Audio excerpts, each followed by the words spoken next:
Que mon Dieu te bénisse. Amen, amen. Bon et heureux mois de juin. Bon et heureux mois de juin. Que mon Dieu te bénisse. Ça fait 6 mois que nous avons commencé cette année. Lorsque tu regardes autour de toi, beaucoup sont tombés. Ça fait 6 mois que nous avons commencé cette année. Quand tu fais le bilan, tu vas voir que toi, tu as été gracié. Alléluia. Ça fait 6 mois que nous sommes en train de marcher. Quand tu fais le bilan, que tu vas voir que Dieu était là avec toi.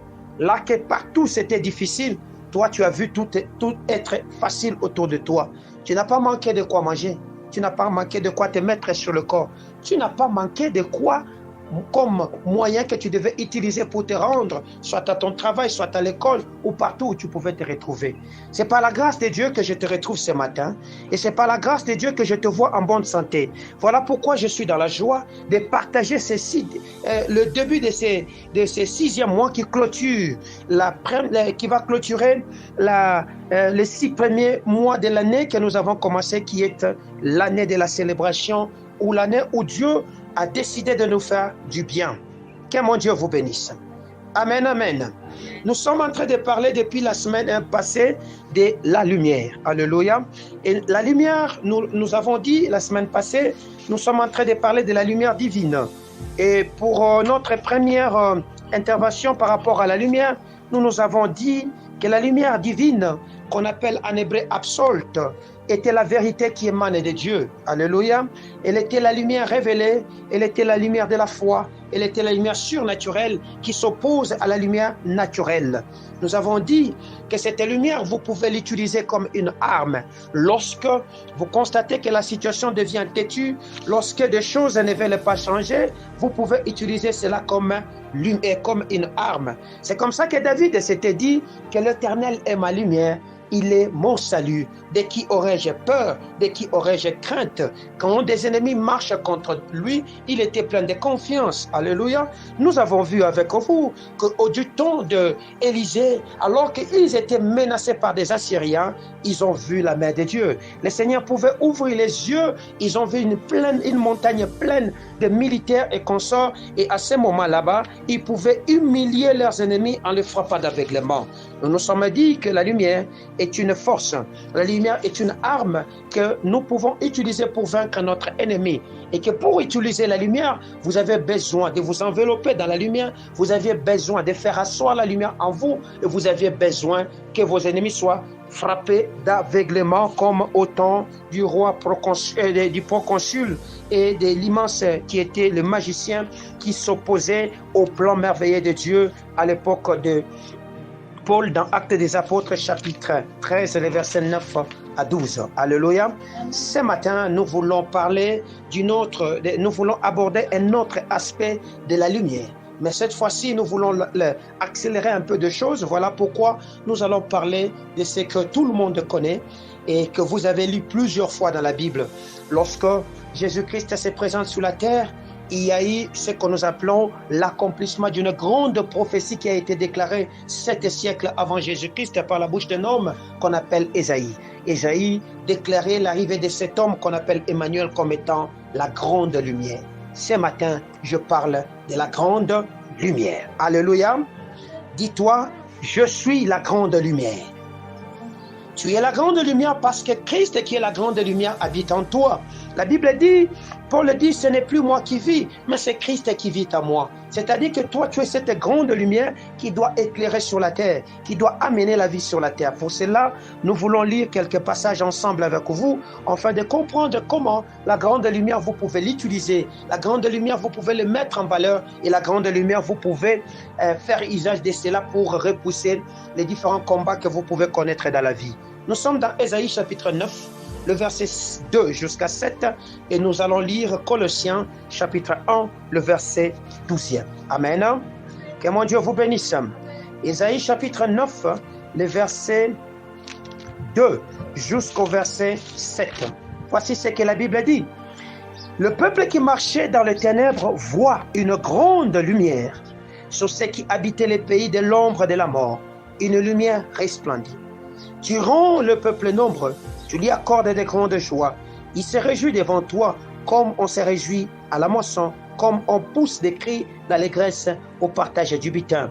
Car le joug qui pesait sur lui, le bâton qui frappait son dos, la verge de celui qui l'opprimait, tu les brises comme à la journée de Madian. Alléluia. Car toute chaussure qu'on porte dans la mêlée et tout vêtement guerrier roulé dans le sang seront livrés aux flammes pour être dévorés par le feu. Car un enfant nous est né, un fils nous est donné, et la domination reposera sur son épaule.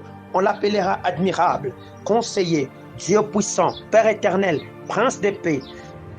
Donné à l'empire de l'accroissement et une paix sans fin au trône de David et à son royaume. L'affermir et le soutenir par le droit et par la justice, dès maintenant et à toujours.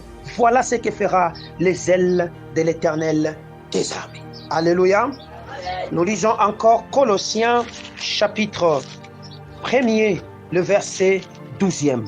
La Bible me dit, nous rendons grâce au Père qui vous a rendu capable d'avoir part à l'héritage des saints dans la lumière. Amen, amen. Que mon Dieu vous bénisse. La Bible, l'histoire que nous venons de lire, se passe 7 siècles avant l'arrivée de notre Seigneur Jésus-Christ sur la terre. Il s'agit de l'histoire de Jésus-Christ. Alléluia. En ces temps, il existait un royaume. Le peuple d'Israël était divisé. Il y avait le royaume d'Israël, il y avait le royaume de Juda. Alléluia.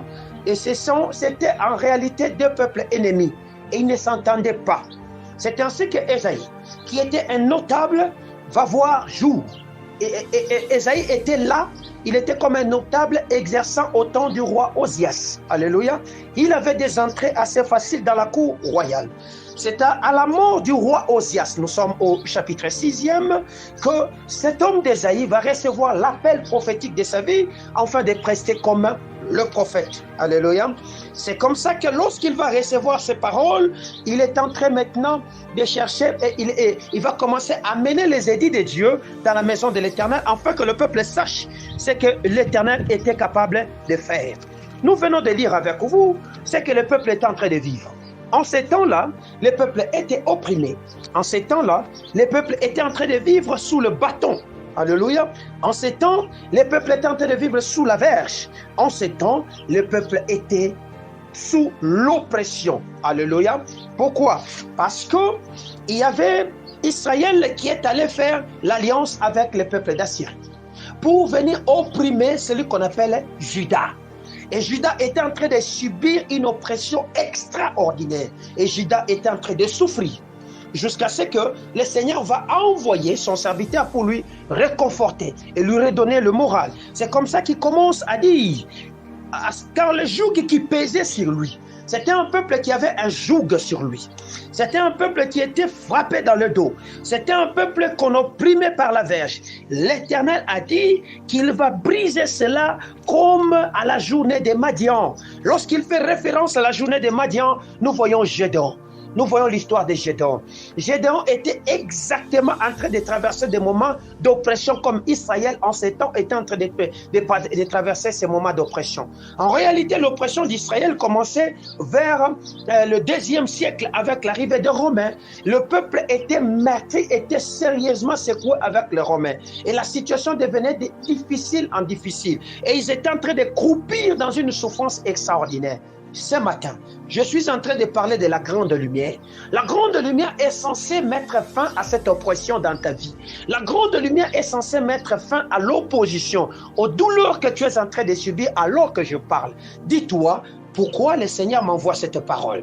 Si le Seigneur t'envoie cette parole, c'est parce qu'il veut se révéler comme étant le consolateur. Il veut se révéler comme toi. C'est lui qui a dit, il va ramener la restauration. Il va te sortir de l'exil. Il va restaurer le royaume davidique. Alléluia, parce que c'était le travail qu'il était en train de faire face à la répression romaine qui était déjà là depuis des siècles. eux, ils subissaient des choses depuis presque, si je prends le 2e siècle jusqu'au 7e siècle, c'était quelque chose comme 5 siècles d'oppression qu'ils étaient en train de subir. Mais toi, moi, je ne sais pas combien de temps tu es en train de vivre cette oppression. Alléluia. Je ne sais pas combien de temps tu es en train de vivre ces difficultés. Je ne sais pas combien de temps cette maladie est en train de te faire souffrir dans ton corps.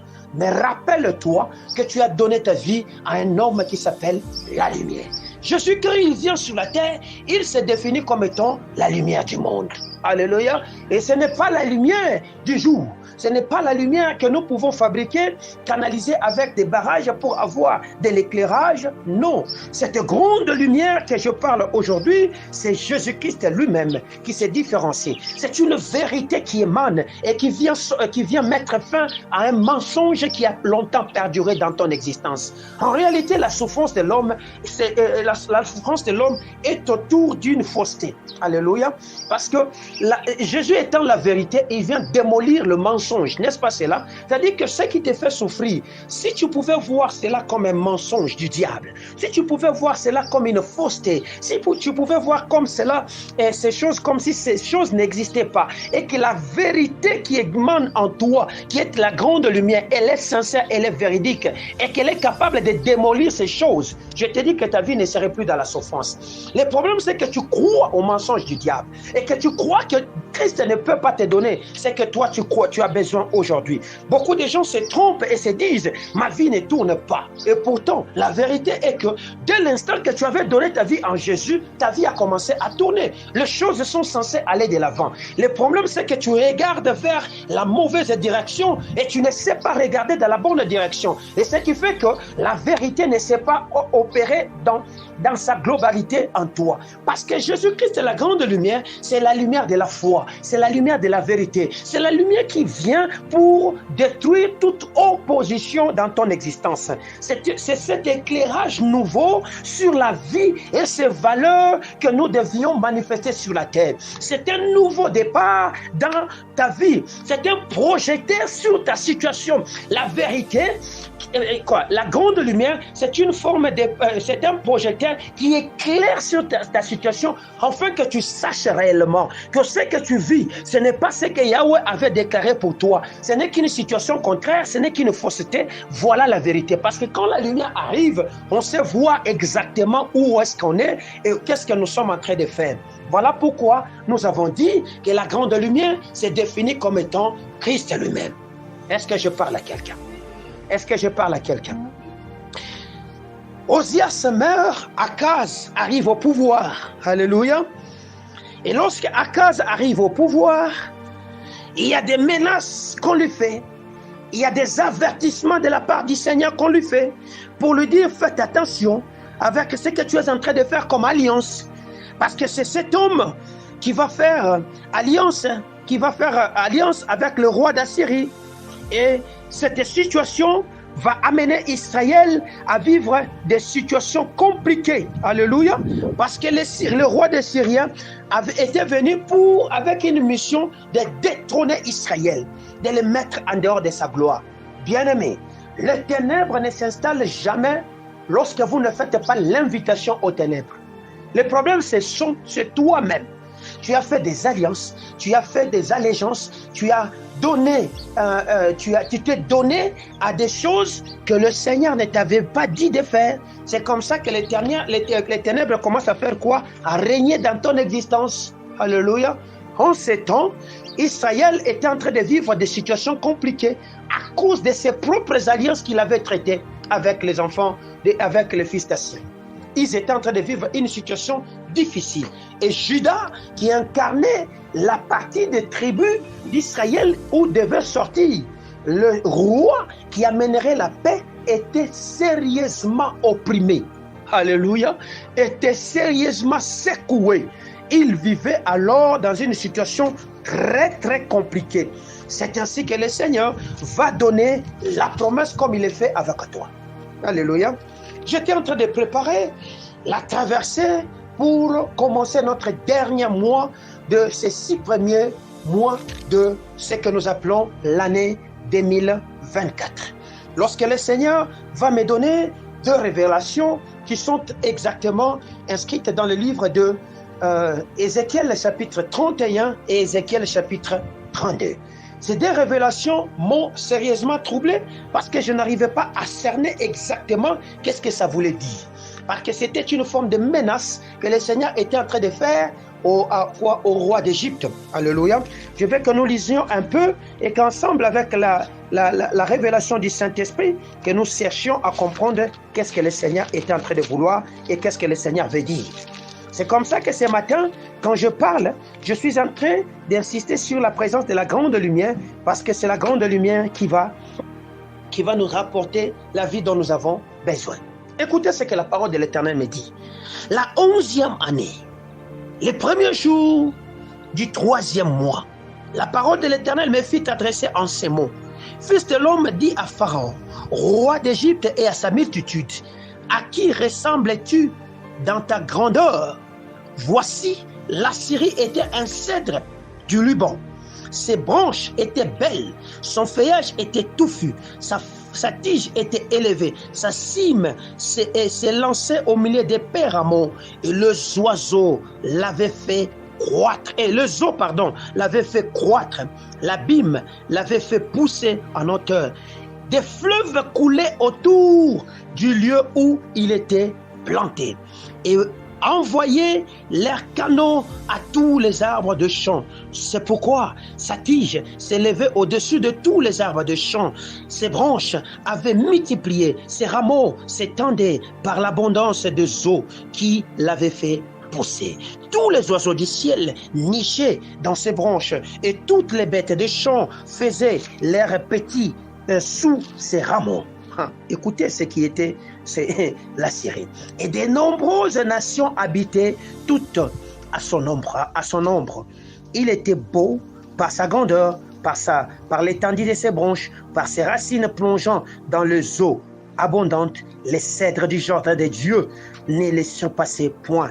Les cypres ne l'égalaient point de branches. Et les platanes n'étaient point comme ses rameaux. Aucun arbre du jardin de Dieu ne lui était comparable en beauté. Je l'avais embelli par la multitude de ses branches, et tous les arbres d'Éden dans le jardin de Dieu lui portaient envie. C'est pourquoi ainsi parle le Seigneur l'Éternel, parce qu'il avait une tige élevée, parce qu'il lançait sa cime au milieu des péramons et que son cœur était fier de sa hauteur, je l'ai livré entre les mains des héros des nations, qui les traitera selon la méchanceté, et je les chassé.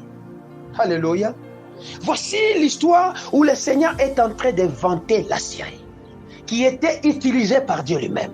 Et lorsqu'on parle de cette nation, on est en train de dire que même les plantes d'Éden n'étaient pas comparables à cette plante là-bas. C'était tellement une nation puissante. C'était des hommes forts. Voilà pourquoi on le comparait à ce que nous appelons le cèdre des Liban.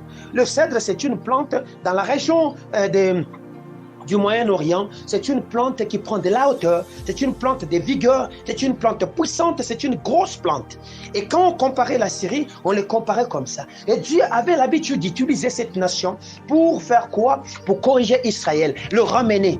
Alléluia. Mais cette nation a commencé à s'enorgueillir. C'est de la même façon que le Seigneur parle à l'Égypte, parce qu'il dit de la même façon que je démolis la Syrie. C'est de la même façon que je vais te démolir, toi, Égypte. Parce que l'Égypte aussi était une nation que le Seigneur utilisait pour opprimer et pour corriger les enfants d'Israël.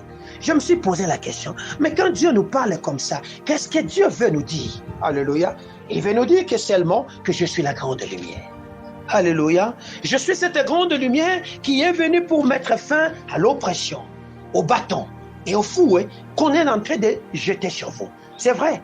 C'est moi qui, la Bible dit, c'est lui-même qui pousse, c'est lui qui comment dirais-je, qui souffle au feu. Et c'est lui-même qui forme le destructeur et c'est lui-même qui détruit les destructeurs. Alléluia. On en a dit, pour que cet enfant revienne à la vie, il fallait qu'il passe par ces chemins. Alors pour cela, nous allons susciter une nation qui pourra les corriger et les remettre à l'ordre. Mais la nation qui est venue te corriger a commencé à aller au-delà des limites dans lesquelles on lui avait dit. Alléluia. Il s'est même enorgueilli. C'est ainsi que parle l'Éternel. Il a dit De la même façon que la Syrie a disparu, c'est comme ça que toi tu vas disparaître. Pourquoi le Seigneur nous donne ces messages à la clôture de nos premiers 6 mois? Pourquoi le Seigneur envoie un tel message aujourd'hui? Pourquoi il ne l'a pas envoyé en janvier? C'est-à-dire que malgré que toi tu es en train de mettre tes efforts en œuvre, malgré que tu es en train de faire des choses, les gens qui sont là et qui étaient un peu comme l'histoire de Job, quand les diables, et quand le Seigneur autorise au diable de le toucher un peu, imaginez que les diables outrepassent les limites dans lesquelles le Seigneur lui avait dit, tu vas toucher ici. Voilà pourquoi cette histoire a fait mal à notre Dieu. Moi, ce qui m'a épaté, c'est que cet homme était tellement beau, puissant. Il était fort, riche.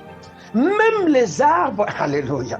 On dit que les arbres d'Éden, du jardin de Dieu, n'étaient pas comparables à lui. Et ces arbres étaient jaloux de lui. Alléluia. C'est ce qui se passe exactement aujourd'hui. Alléluia.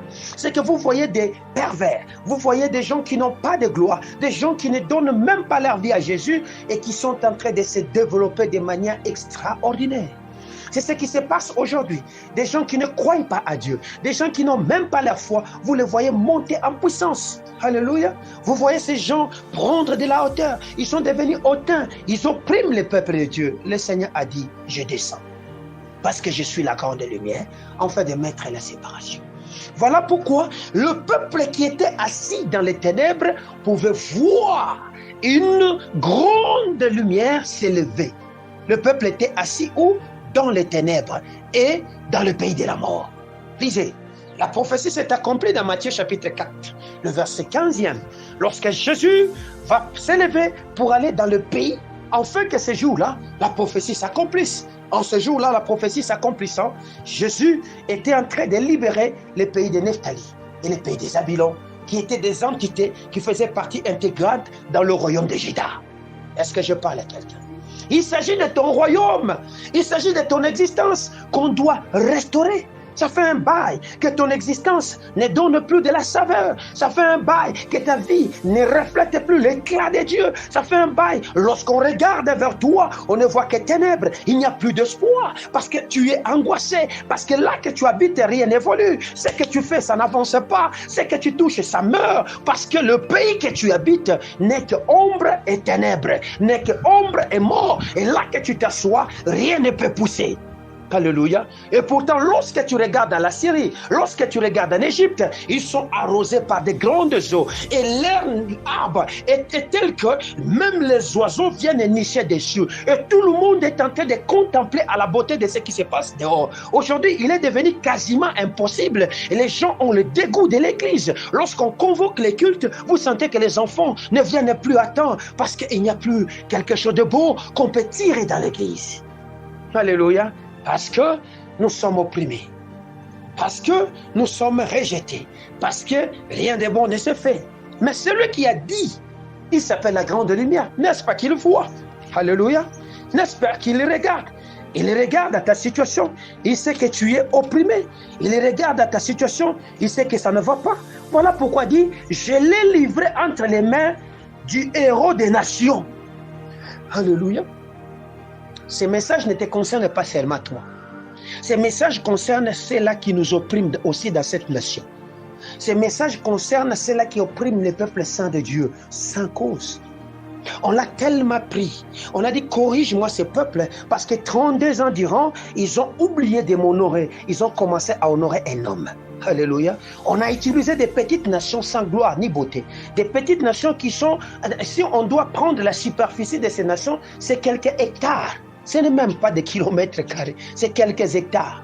La ville de Lubumbashi dépasse ces nations en grandeur. Mais regarde comment ces nations sont en train de malmener la grande et la fière nation de Dieu qui s'appelle la RDC. Vous voyez, on a pris, le Seigneur a dit pendant un temps, je dois ramener ces peuples, le cœur de ces peuples vers moi. Mais ces gens qu'on a utilisés commencent à devenir tellement orgueilleux, tellement imbus de leur orgueil, ils croient qu'ils sont puissants. Et c'est comme ça que même les arbres d'Éden sont en train d'envier dans ces petites nations. Ils pensent qu'ils sont beaux, ils pensent qu'ils sont grands. Laissez-moi vous parler comme un prophète.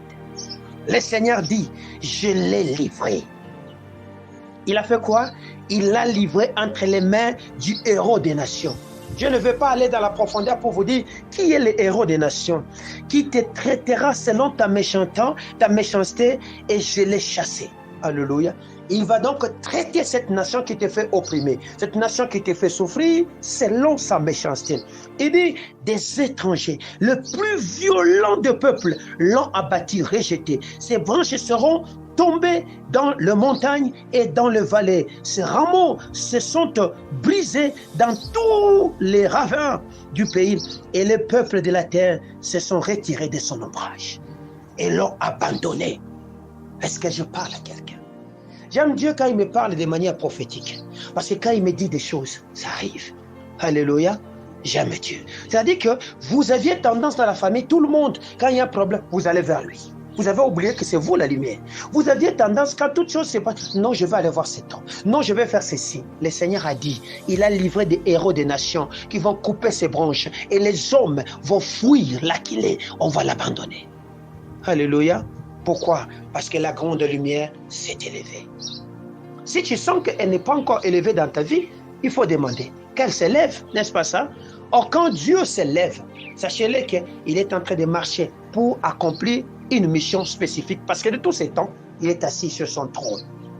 Est-ce que je parle à quelqu'un? Voilà pourquoi tu as besoin de faire quoi? De regarder à Jésus.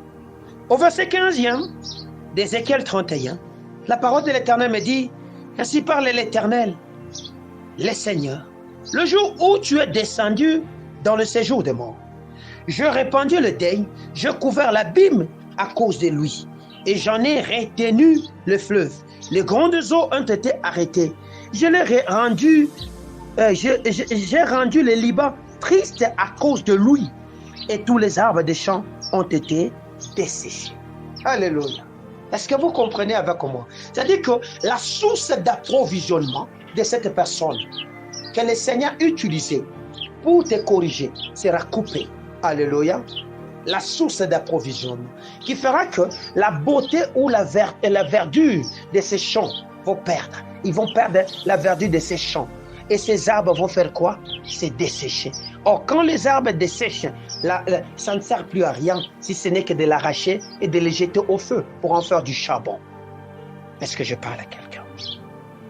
L'Éternel a vu l'incrédulité qui était dans celui qu'on appelle Israël. L'Éternel a vu l'incrédulité qui était dans ce roi qui venait, qui partait pour faire alliance, qui était le roi de quoi? D'Israël, qu'on appelait Péka, hérétique, qui avait fait alliance. Parce que ce roi ne croyait pas que Dieu pouvait faire quoi? Intervenir. Parce qu'il ne croyait pas, cette histoire a fait très mal.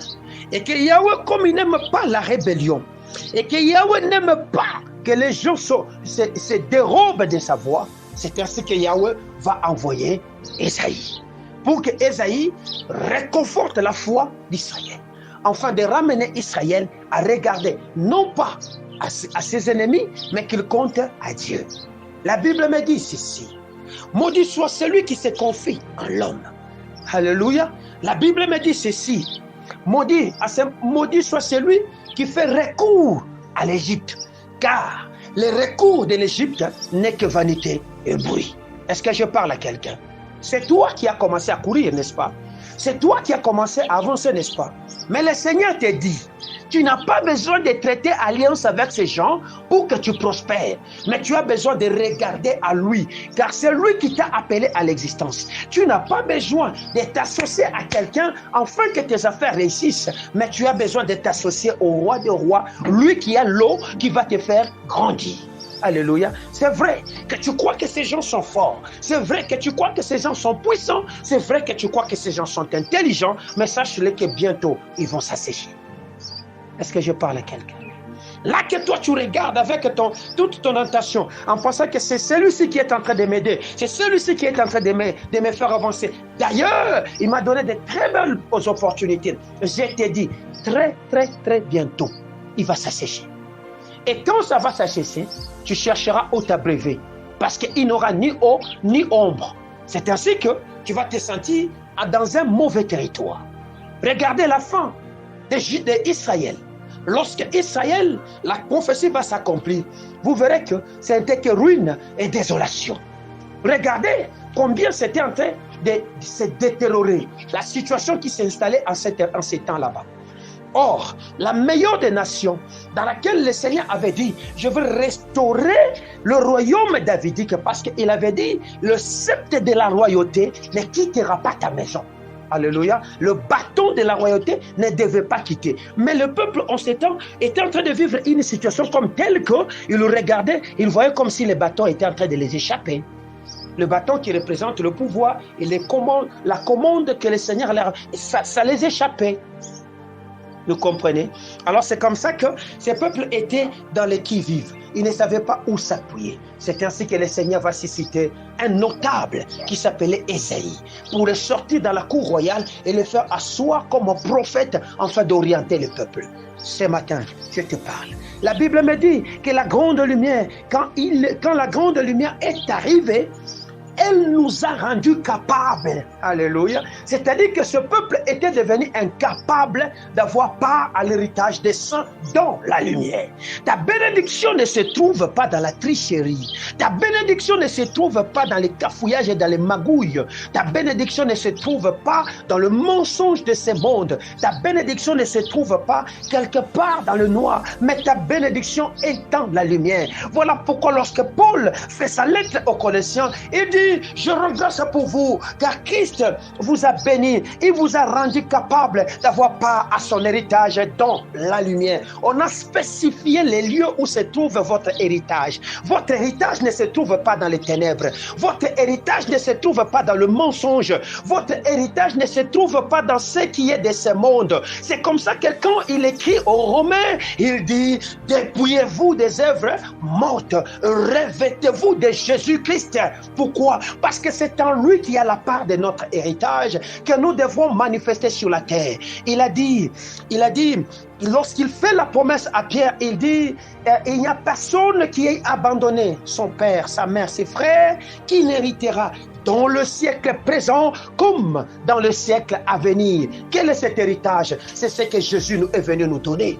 Il y a une part que tu dois accomplir sur la terre, parce que lorsque tu accomplis cette part sur la terre, tu es en train d'accomplir une prophétie qui dit, au temps de la fin, 10 hommes saisiront au pan de toi qui est Israël et diront, nous avons vu Dieu. Alléluia. C'est-à-dire, il y a des choses que tu dois accomplir, qui doivent aller toucher ceux qui sont au dehors et qui doivent revenir à Jésus, parce qu'ils voient Dieu en toi, afin que le royaume de Dieu soit peuplé. Ce n'est pas vous qui devez faire le mouvement contraire, mais ce sont ceux qui sont au dehors qui devaient faire le mouvement contraire vers vous. Malheureusement, aujourd'hui, nous constatons que l'église est dépouillée. C'est un mouvement contraire qui commence à se faire dans l'église. Les gens quittent l'église vers le monde. Or, c'était le monde qui devait quitter vers nous. Alléluia. Parce que nous avons la puissance. Dans la lumière, je vous ai dit, il est caché 7 éléments qui sont là. Et parmi ces 7 éléments, il y a un élément qui s'appelle la puissance. Mais il n'y a pas seulement la puissance, mais il y a aussi la sagesse, il y a aussi la richesse, il y a aussi ce qu'on appelle l'honneur, il y a la louange, il y a toutes ces choses. Lisez dans Apocalypse chapitre 5, vous allez comprendre comment ces 7 éléments se mettent sur des chandeliers. Et lorsque nous adorons, ces choses retournent vers celui qui est assis sur le trône des grâces, qui s'appelle l'agneau, qui était digne de recevoir ces choses. Jésus-Christ attend recevoir ces choses en toi, parce qu'il a mis cette grande lumière en toi. Malheureusement, depuis un certain temps, tu vois comme si cette grande lumière ne parle pas en toi. Et pourtant, tu es la grande lumière. Et quand je parle de la grande lumière, je vois une vérité grande qui vient confondre les mensonges. Je vois une vérité qui vient démolir les hérésies du diable et nous connecter à la grâce du Père. Alléluia. Je vois cette lumière qui est donc la lumière de la foi. Alléluia. La foi qui restera inébranlable. Je vois une lumière surnaturelle que toi tu ne sais pas voir, mais que Yahweh voit en toi. Alléluia. Que le monde ne sait pas voir, mais tu es la lumière. La lumière, c'est quoi? C'est cette vérité que le Seigneur a incarnée en toi et que lorsque tu seras dans n'importe quel milieu, si tu appliques cette vérité, même si l'entreprise était en démolition, même si l'entreprise était en ruine, cette entreprise se relèvera parce que tu amènes une vérité inébranlable. On ne peut pas ébranler la lumière de notre Christ parce que c'est une vérité qui est fondée en Yahweh lui-même et c'est lui la vérité. Et c'est cette vérité qui crée, c'est cette vérité qui construit l'homme. Alléluia. Voilà pourquoi le peuple qui était assis sur la fausseté de l'ombre et de la mort pouvait voir une grande lumière s'élever. Alléluia. Et lorsque cette grande lumière s'élève, la situation de cette nation a changé.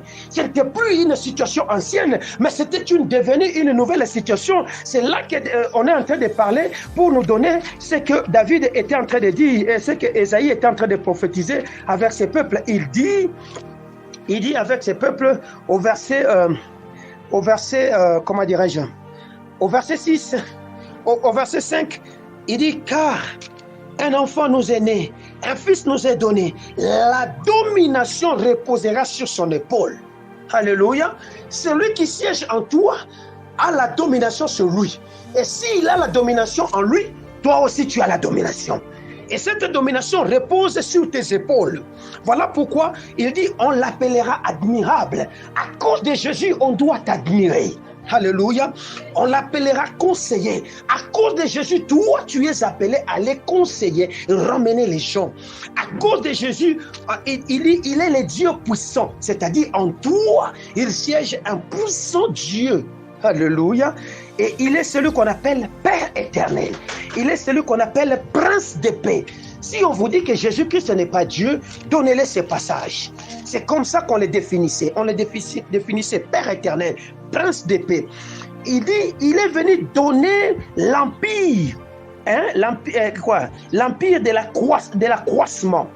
Et il est venu donner une paix sans fin au trône de David et à son royaume. Il est venu l'affermir, en d'autres termes, le construire. Il est venu le soutenir par le droit et par la justice dès maintenant et à toujours. Voilà ce que fera les ailes de l'Éternel des armées. Jésus-Christ, c'est les ailes de l'Éternel des armées. Les ailes, alléluia. Les ailes, c'est quoi? Les ailes, c'est une capacité qui pousse un homme de faire des choses extraordinaires, si je peux le dire ainsi, à ma manière. Alléluia. Voici un homme zélé. Voici un homme extrêmement courageux, capable de réaliser des choses qui vont au-delà de l'imagination de l'homme. Il est zélé dans son domaine. Il est zélé dans l'œuvre de Dieu. Il est zélé dans les affaires de Dieu. Lorsque la grande lumière de Dieu arrive en toi, ces choses arrivent. Voilà pourquoi on dit en ce jour, son fardeau sera ôté de dessus de son épaule et son joug de dessus de son cou. Et la graisse fera éclater les jougs. Alléluia. L'onction brisera les jougs. C'est Ésaïe qui dit ça. Alléluia. En ce jour-là, le fardeau sera ôté de lui sur ses épaules. Pourquoi? Parce qu'il ne peut pas y avoir une domination et un fardeau au même moment. Non. Lorsque la domination arrive sur tes épaules, le fardeau quitte directement. Et lorsque la domination vient, le joug qu'il y a sur ton cou se brise de soi. Pourquoi? Parce que cet homme qui est la grande lumière, lorsqu'il se présente d'Ésaïe 61, quand on le prophétise, il dit, l'Esprit du Seigneur est sur moi, il m'a oint. Alléluia. Quand l'onction arrive, qu'on appelle la graisse dans ces passages, il vient briser les jougs. Mais quel était ces jougs? C'était le joug dont Israël s'était associé avec la Syrie et qui imposait sur Juda, et Juda devenait de plus en plus incapable. Juda devait se soumettre pour s'asseoir dans le pays de l'ombre et de la mort. Voilà pourquoi les affaires de Juda n'avançaient pas. Oh Dieu de grâce, est-ce qu'on me comprend au moins? Tes affaires n'avancent pas parce que quelqu'un a pris le luxe de vouloir s'imposer sur toi et que tu ne le connais pas. Il s'impose dans tes décisions, il s'impose dans tes choix, il s'impose dans ta vision, il s'impose dans tout ce que tu es en train de faire. Et quand toi tu avances, les choses n'évoluent pas. Et tu te dis, qu'est-ce qui ne va pas? Je te rappelle que tu as celui qu'on appelle le roi qui est en toi. Il est la grande lumière. Ne pense même pas à la beauté de celui-là qui s'impose sur toi. Parce qu'on dit que l'arbre de cypre, l'arbre de comment on appelle ça? l'arbre qu'on comparait la Syrie était tellement luxuriant, était tellement beau que les arbres d'Éden commençaient à envier ce qui se trouvait au dehors, oubliant qu'ils avaient le meilleur de meilleurs, le roi de rois, le prince de paix, le Père éternel en eux, oubliant qu'ils avaient celui qui a l'onction sur leurs épaules, oubliant que la domination et la paix éternelle se trouvent en cet homme là-bas, oubliant que c'est grâce à lui qu'on va vous admirer. On ne va pas admirer ton intelligence sans Christ, on ne va pas admirer ton travail sans Jésus, on ne va pas admirer ta force sans Jésus, parce que l'admiration passe par une capacité de l'homme de voir. Or, on ne peut pas voir ce qui est dans le noir, on voit que ce qui est dans la lumière. Or, lorsque toi tu es rayonnant de la grande lumière qui s'appelle Jésus, on va admirer. Si aujourd'hui on ne sait pas te prendre en mariage, c'est parce que toi-même, dans ton cerveau, il y a une fragmentation anormale qui se passe et que tu installes les ténèbres. C'est comme ça que l'homme qui doit t'admirer ne vient pas. Et pourtant tu es beau. Et pourtant tu es joli, et pourtant tu as la sagesse, et pourtant tu as l'intelligence. On n'admire pas ton travail parce que tu as oublié la lumière. Laisse que la lumière se lève maintenant. Alors que nous clôturons les 6 premiers mois de cette année, laisse que la lumière se lève, parce que Dieu a dit, il va s'occuper de la Syrie, il va s'occuper de l'Égypte, et il va élever des nations, des héros des nations, qui vont les priver de l'eau, qui vont les assécher, et qui vont permettre à ce que toi tu retrouves la beauté. Alléluia. Est-ce que je parle à quelqu'un? Voilà pourquoi le Seigneur nous a dit, il est la grande lumière. Est-ce que je me fais comprendre? Lorsque la grande lumière arrive dans ton existence, elle vient séparer. Quand elle te sépare avec les ténèbres, elle te fait asseoir. Et quand elle te fait asseoir, tu deviens participant à la nature de Dieu. Et dans cette nature, c'est la nature de la lumière. C'est par la lumière que nous appelons à l'existence. Des choses qui n'existaient pas, et ces choses existent. Que je démontre. Genèse chapitre 1er. La terre était informe, la terre était vide, la terre n'avait rien. Mais l'Esprit de l'Éternel était dessus. Il n'y avait rien. Mais lorsque la lumière est arrivée, c'est alors que la création est devenue possible. C'est par la lumière que le Seigneur a commencé maintenant à dire que la terre soit, et la terre fut, que les arbres sortent, et les arbres sont sortis, que l'eau coule, et l'eau a coulé, que ceci passe. Toutes ces choses ont commencé à faire quoi? À exister parce que la lumière est arrivée. Ton véhicule que tu cherches, ta maison que tu veux construire, tes voyages que tu envisages, ton travail que tu veux faire, les études de tes enfants, comme une fille que j'étais en train de voir aujourd'hui, qui est en train de dire à son père, voilà que je ne sais pas ce qu'elle avait eu, mais j'ai vu comme si elle s'est séparée avec son père. La fille pleurait, son père pleurait, parce que la fille partait très loin, en fait d'accomplir un travail. Alléluia. Parce que la lumière est arrivée. La lumière est ici. La lumière est ici au courant de ce mois de juin. Et laisse à la lumière de faire son travail dans ton existence. Alléluia. La lumière est sur tes mains. Parce que c'est dans la lumière qu'il y a la justice de Dieu, qu'il accomplit sa justice. Lisez Job chapitre 36, vous allez comprendre ces choses. C'est dans la lumière. Il dit, il dirige sa lumière contre nos ennemis. C'est ainsi qu'il accomplit sa justice. Et c'est ainsi qu'il pourvoit à la nourriture de ses enfants. C'est dans la lumière qu'il y a la nourriture. C'est dans la lumière que Dieu exerce sa justice. Dieu n'exerce pas sa justice en dehors de ces choses, mais il fait ce que lui a décidé de faire. Est-ce que je parle à quelqu'un? J'ai l'impression que vous regardez aux enfants, il sera obligé d'arrêter ici. Que mon Dieu vous bénisse. Arrachez à cet enfant ce qu'il a entre ses mains, remettez ça là que ça doit être. Que mon Dieu vous bénisse. Que mon Dieu vous bénisse. Est-ce que je me fais comprendre? Est-ce que vous avez compris? Alors, parce que nous avons compris, voici ce que vous devez faire. Parce que la lumière est pour nous un temps de restauration. Laissez donc la lumière de Dieu se canaliser en vous. Parce que la lumière ramène Dieu, accomplit ses promesses dans votre existence. Laissez la lumière entrer. Parce que la lumière, c'est une vérité. Or, la vérité, c'est une parole. Or, la parole, ce sont les promesses et ce sont les révélations. C'est tout ce que Dieu avait dit. Dieu avait dit sur ton existence. Imaginez, Dieu a dit que cette année, c'est l'année de la révélation. C'est une parole de vérité qui a été envoyée dans ton âme et qui siège dans ton âme. Il faut laisser à cette parole d'opérer son travail en toi, en t'illuminant, en t'éclairant, afin que tu sois capable de comprendre comment je vais accéder à la célébration de Dieu au travers de la vérité qui coule à moi. Le problème, c'est que quand la vérité parle, elle n'est pas imposante, mais elle est silencieuse, elle est calme, mais elle agit en toi. Mais le mensonge, quand ça parle, ça vient avec beaucoup de bruit. Vous comprenez? Ça vient avec beaucoup de bruit. Quelle est la vérité que Dieu a commencé à parler dans ton existence depuis le mois de janvier jusqu'à aujourd'hui, dont tu sembles ignorer? Imaginez, hier, j'étais en train de parler avec une servante de l'Éternel, et la servante de l'Éternel me dit, ça fait un temps, je me sens opprimé, et je suis en train de voir ces rêves revenir de manière récurrente dans ma vie, dans le sens que je me vois combattre par quelqu'un que je ne connais pas.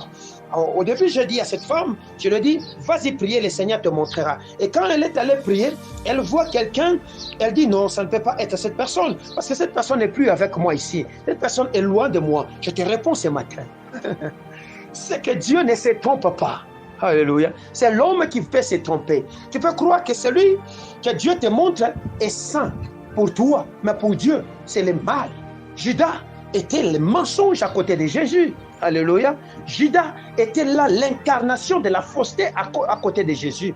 Mais lorsqu'il parlait, il dit que celui qui va me trahir est avec moi ici. Personne ne pouvait croire. Alléluia. Tu peux dire que oui, cette personne ne vit pas avec moi. Et qui te dit? Peut-être c'est une sorcière qui a pris une partie de ton existence, qui est partie avec ça. Et là qu'elle est, elle s'oppose à ton existence. Elle véhicule le mensonge autour de toi. Elle te démolit. Elle te rend donc inutile dans ce que toi tu es en train de faire. Mais tellement que tu as confiance à cette personne et que tu crois que c'est un saint et que tu pries avec elle et que tu partages des moments d'intimité avec elle, tu penses que c'est une personne sur qui tu peux te confier. Sache-le, la Bible me dit, le secours de l'Égypte n'est que vanité et bruit. Maudit soit celui qui se confiera à l'homme, heureux celui qui se confie en l'Éternel des armées. Alléluia, que mon Dieu te bénisse.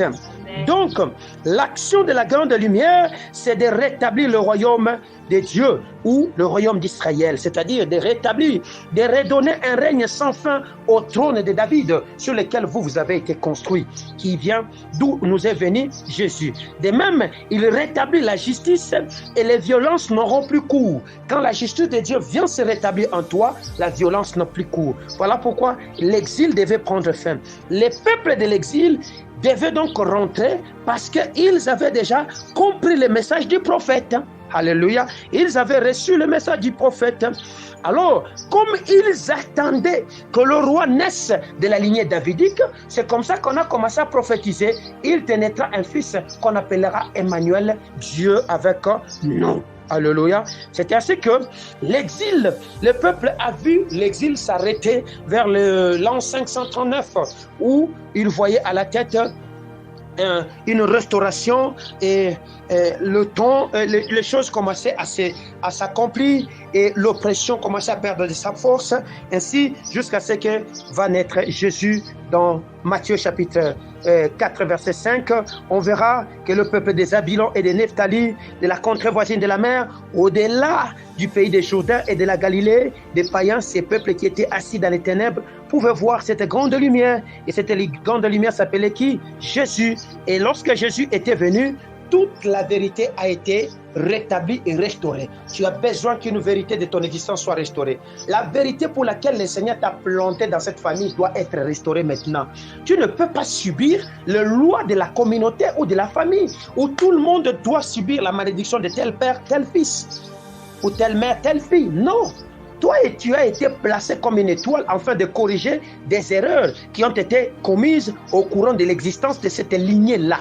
Vous voyez, on parle de la lignée davidique, c'est-à-dire qu'il y a eu des erreurs qui ont été commises dont Jésus naissait afin de corriger. Il va les corriger comment? Parce que lui est la lumière. C'est comme ça quand il vient, il nous donne de sa lumière, il fait de nous des lumières. Voilà pourquoi il dit, vous êtes la lumière du monde. Et nous, notre lumière doit maintenant resplendir et éclairer afin d'apporter la vie que nous avons besoin. Et en ce mois de juin, laisse que ta lumière jaillisse en toi, resplendisse en toi. Et quelle est cette lumière? Laisse que ta vérité, la vérité qui émane de Dieu, s'impose sur ta nature et même sur ton environnement. C'est alors que tu réussiras à accomplir la mission que le Seigneur t'a donnée. Est-ce que j'ai bien parlé? Nous acclamons le roi des rois.